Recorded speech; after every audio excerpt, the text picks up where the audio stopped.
Igreja Militante pela Rede Século XXI de novo entra na sua casa. Com grande alegria o fazemos, sob a responsabilidade do Ordinariado Militar do Brasil, 1000 perguntas sobre a fé.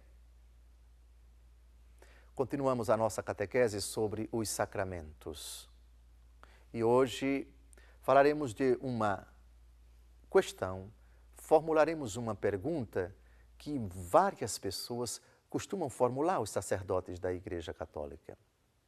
Por que os sacramentos são chamados de regra, são chamados de lei? A liturgia da Igreja pode ser considerada como regra, como lei, portanto é algo normativo, é algo que disciplina, é algo que regula a fé? São regra de fé? Catecismo da Igreja Católica, número 1124. Prestemos atenção a esse texto magistral da Igreja. A fé da Igreja é anterior à fé do fiel, que é chamado a aderir a ela. Quando a Igreja celebra os sacramentos, confessa a fé recebida dos apóstolos. Daí o adágio antigo, lex orandi, lex credendi. A lei da oração é a lei da fé. Ou legem credendi, lex statuat supplicandi.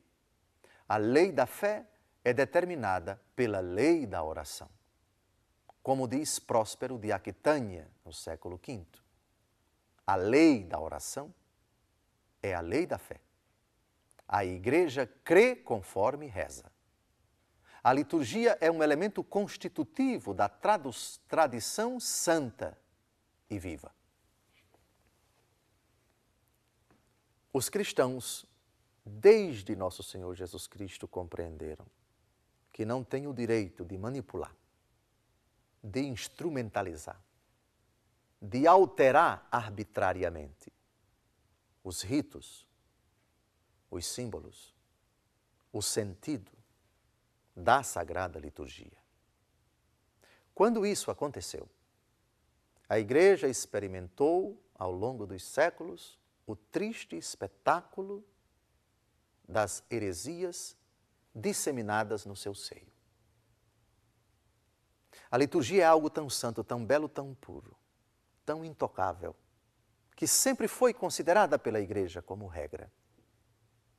Se a liturgia é oração, e a oração se dirige a Deus, e na oração, inspirado pelo Espírito Santo, o homem não erra, sobretudo quando é a oração da Igreja. Essa oração é parâmetro, essa oração é regra, essa oração é normativa. Eu acredito naquilo em que celebro, e eu celebro aquilo que eu acredito. Nos dias de hoje, quando encontramos aqui e ali abusos da Sagrada Liturgia, nós percebemos que o que está em risco não é apenas a liturgia. O que está sendo comprometida é a fé. É a fé que está em risco, é a fé que está em jogo, é a fé que está sendo extinta. Essa é a maneira, lamentavelmente, mais eficaz de se destruir a fé, de se apagar no seio do coração dos fiéis a fé naquilo que a Igreja professa, a fé da Igreja, a anarquia na liturgia, o desrespeito à Sagrada Liturgia. Lex orandi, lex credendi. A lei da oração é a lei da fé. A liturgia, portanto, os sacramentos particularmente, hão de ser conservados, zelados, concebidos, celebrados, sobretudo, na mais absoluta fidelidade aos livros litúrgicos, porque isso significa o respeito absoluto à fé da Igreja Católica Apostólica Romana.